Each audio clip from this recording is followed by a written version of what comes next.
Justement, à ce propos, nous sommes dans ces studios avec Albert Roudat Simbourgois. Il est journaliste et analyste politique qui suit de près les questions, notamment sécuritaires au niveau de la région. Albert, bienvenue dans nos studios. Après avoir suivi ce reportage, on parle de plus de 12 000 combattants FDLR, ex-FDLR, qui ont été réintégrés.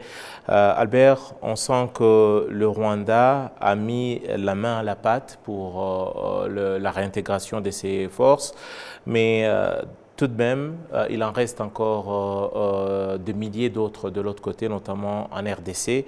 Albert, est-ce que le Rwanda est-il toujours prêt à accueillir autant des FDLR et si il est prêt, est-ce que les autres partenaires, notamment la communauté internationale, met-elle la main sur la pâte pour justement encourager ce processus? Je crois que je vais me permettre d'ouvrir un peu l'angle de la question parce que souvent, en fait, les gens qui observent la région et quand ils commentent sur le Rwanda, en fait, ils ne comprennent pas que le Rwanda est vraiment un cas comme ils n'ont pas l'habitude de le voir. Dans le sens où, sur votre première question, c'est pas que est-ce qu'il est prêt, ça fait partie de l'ADN du Rwanda, post-94. Je veux dire, à partir du moment qu'on a opté pour une justice locale entre Rwandais, dans le sens qu'il fallait pouvoir pardonner et rebâtir l'avenir après ce qui s'était passé. Vous faites allusion au tribunal Gacaca? Au tribunal Gacaca, entre autres, hein, oui, tout à fait. Et la réintégration, parce que quand le Rwanda, quand l'APR, je dirais, a gagné en 1994 la guerre contre les génocidaires, elle n'est pas restée, et que 2 ans après, elle a dû aller justement dans le Zaïre parce qu'elle se faisait tout le temps attaquer par ceux qui vont devenir les FDLR, mais qui étaient en fait les forces génocidaires qui avaient fui au Zaïre à l'époque. Quand le Rwanda est allé là-bas, 60% des troupes du côté des Rwandais étaient composées de l'ancienne armée de Habyarimana, 60%. Donc je veux dire, depuis lors, aujourd'hui, les RDF, le Rwandan Defense Force... Vous parlez des ex-FARC qui ont été réintégrés? Absolument, absolument. Donc l'histoire de réintégrer, c'était ça, parce que c'était histoire de remettre la nation rwandaise ensemble. Et jusqu'à aujourd'hui, j'ai suivi ça personnellement. En fait, maintenant, il en reste encore là, mais j'ai vu beaucoup de grands noms comme Rwarakabije et tout ça, qui sont rentrés au Rwanda. Et qui se sont réintégrés ici. Même je ne sais même pas si vous savez, un ancien phare, phare qui avait été condamné en Belgique même, après avoir purgé sa peine, il est rentré au Rwanda. Bon, il vit aujourd'hui, il est retraité. Donc, je veux dire, c'est l'esprit du Rwanda de toute façon. Donc, même les FDLR qui sont encore là, même aujourd'hui, même ceux qui sont là, la logique est toujours la même. C'est que s'ils rentrent, ils vont être réintégrés dans la société du Rwanda. Ce ne sont pas des parias. Par contre, la deuxième partie de votre question, je crois qu'elle est aussi très intéressante, c'est que, en fait, je dirais, cette communauté internationale, si on disait que c'est la MONUSCO qui est symboliquement celle qui représente les Nations Unies, cette communauté internationale, elle est contre. Elle est contre parce que le jour où il n'y a plus de FDLR, il n'y a plus de MONUSCO là-bas. Mais et tout le Albert, monde regardait... tout en étant là-bas, si la MONUSCO est contre les 12 000 combattants dont on vient de suivre dans ce reportage, dont le colonel Wenceslas Nizeyimana dans ce reportage, Albert, ils ont été réintégrés au cours de ces 20 dernières années. Et la MONUSCO est présente en RDC depuis 1999. Tout à fait. C'est au cours de cette même période que ces combattants. Alors, qu'est-ce qui s'est passé entre le soutien à ce processus et la situation actuelle? Moi, je prétends, et je me permets de le dire, après autant de temps et après assez de recul, c'est que la MONUSCO n'a jamais en fait vraiment... Ça veut dire que les gens qui sont rentrés, c'est au dépend de ce que la MONUSCO fait ou ne fait pas. C'est vraiment, ça a été beaucoup plus, je dirais, il y a eu beaucoup plus, je vais même vous dire, il y a eu beaucoup plus entre Kinshasa, Kigali et les FDLR qu'avec quoi que ce soit comme soutien de la MONUSCO. La MONUSCO a plus ou moins même soutenu les FDLR dans leur... Lorsque vous dites Kinshasa, Albert, nous savons qu'il y a eu, vous faites allusion au gouvernement congolais. Absolument, du temps de Kabila. Le temps de Kabila, mais c'est quand même le gouvernement congolais. Tout à fait, oui, oui. Parce qu'il y a la continuité de l'État. Tout à fait, oui, oui. Vous faites allusion aux opérations conjointes, par exemple, on a vu Umoja, Wetu et Amani. Oui. C'est de telles, on peut imaginer que dans la situation actuelle, de telles opérations de traque et de désarmement et rapatriement peuvent être une des pistes de solution à cette question? En donnant aussi du contexte à ce que vous voulez dire, à ce que vous venez de dire. Ça veut dire qu'on peut avoir des ententes d'État à État. Et puis, il y aura aussi les gens sur place, les individus. Ça veut dire que même du temps de Umoja Wetu, il y avait des opérations qu'on faisait conjointement. Mais il y avait des individus, des mécanismes de contrôle ou non, des commandants locaux sur place. Par exemple, des FARDC qui ont certaines accointances avec les FDLR et qui, par exemple, des fois, dévoilaient déjà tout aux FDLR pour qu'ils puissent avoir le temps de déguerpir. Hein?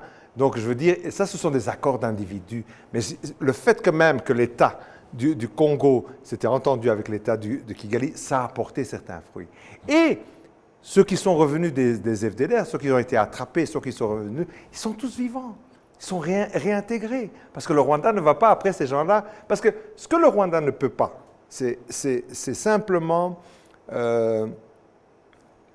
tolérer que des gens qui ont cette idéologie, comme il avait toujours, destructrice de la nation rwandaise et qui veulent revenir au Rwanda, puissent attaquer le Rwanda. Ça, le Rwanda ne peut pas l'intégrer, ne peut pas le tolérer et ne le tolérera jamais de toute façon. Alors, si je vous suis très bien, vous dites que le Rwanda aujourd'hui n'a pas peur de recevoir les FDLR ou n'a aucun intérêt d'avoir les FDLR de l'autre côté de la frontière? Je vais bien le préciser, mais oui, mais permettez-moi de dire, le Rwanda ne tolérera jamais que les FDLR continuent à être une menace à quelques pas du Rwanda. Jamais. Jamais. Donc, mais en même temps, le Rwanda est prêt à réintégrer ces gens-là pour qu'ils se retrouvent, pour qu'ils sortent de cette folie destructrice. Donc, ce sont les deux, je dirais, les deux piliers sur lesquels la sécurité du Rwanda, de ce côté-là, se situe. À Kinshasa, à plusieurs reprises, on a parlé de la quasi-disparition des FDLR. Et puis, là, je reprends les propos de l'ancien ministre des Affaires étrangères, Christophe Lutundula. Oui, oui. Et après, quelques mois après, le gouvernement congolais s'est ressaisi, a reconnu qu'il existe des FDLR.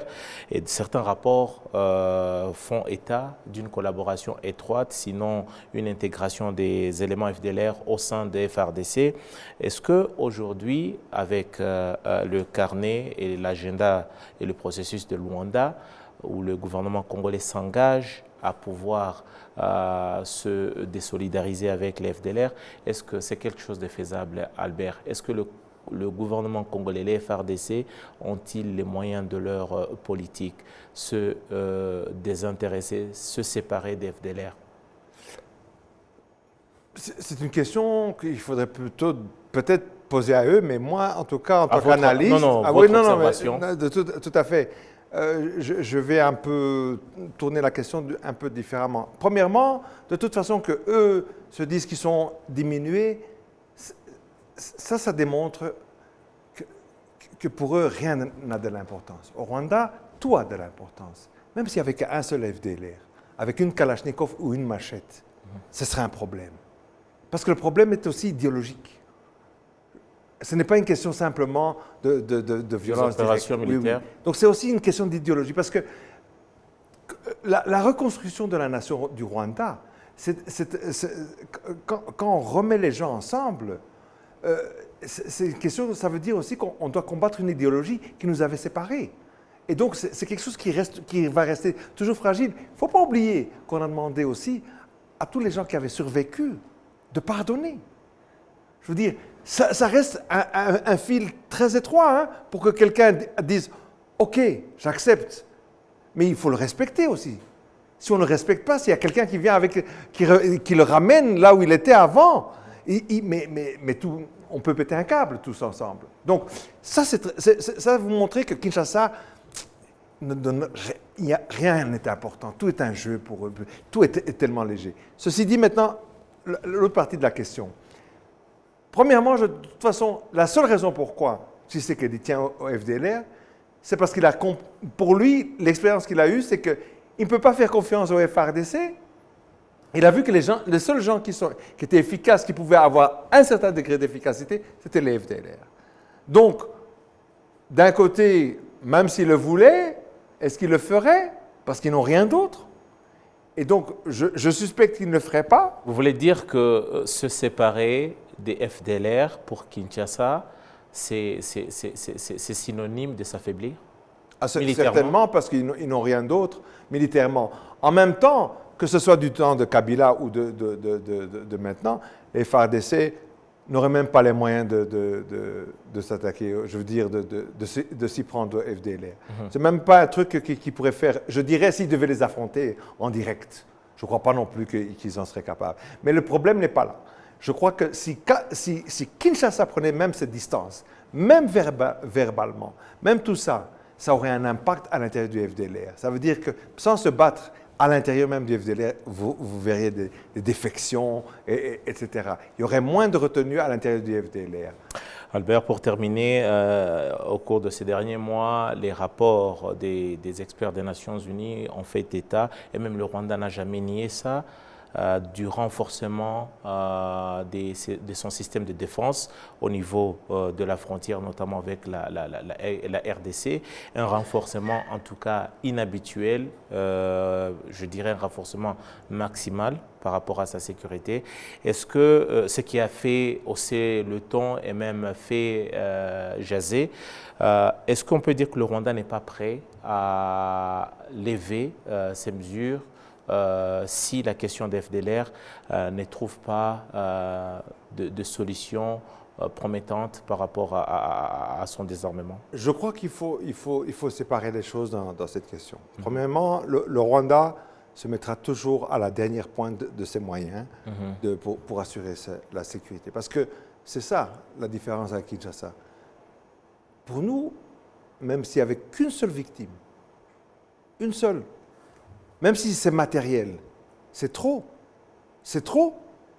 On ne tolère pas, on a zéro tolérance. Même pas un obus dans un champ, on n'a pas de tolérance. Donc ça il n'y a même pas à jouer. Donc s'il le faut, le Rwanda continuera toujours à se renforcer. Donc on ne va jamais baisser quoi que ce soit. Surtout pas, et ça c'est l'autre partie, tant que Kinshasa continue à parler d'escarmouches et des histoires dans ce sens-là, je veux dire, vous savez, vous n'attendez pas que le fou, qu'on démontre qu'un fou qui vous menaçait tout le temps, qu'il a une brique dans votre vitrine, qu'il le fasse. Non. Vous le tenez à l'œil.